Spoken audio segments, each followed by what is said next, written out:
We were told that the reason that we needed to pass it was so that we could cover everyone, when in fact the bill that was finally passed still misses millions of Americans. So the question then is, why did we have to pass it? Why did we have to pass it so quickly? And why did we have to pass it before we knew what was in it?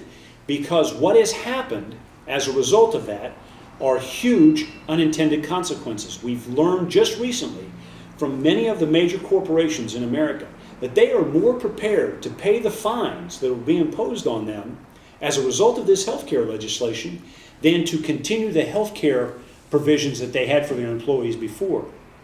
So the unintended consequence of what has occurred as a result of this legislation is exactly the opposite of what we had hoped would happen. But just as importantly to me is the fact that it's an unconstitutional action on the part of the federal government.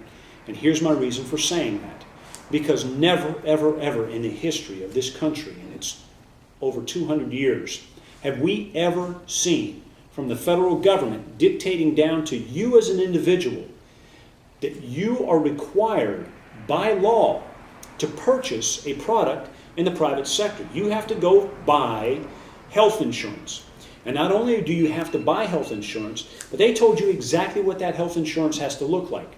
They told you how much it's going to cost, what it has to contain, where you can buy it, where you cannot go to get it. Not just that, but they also said that if you don't, you are threatened with the possibility of jail. Now that is the most extreme of examples, but it's in the law.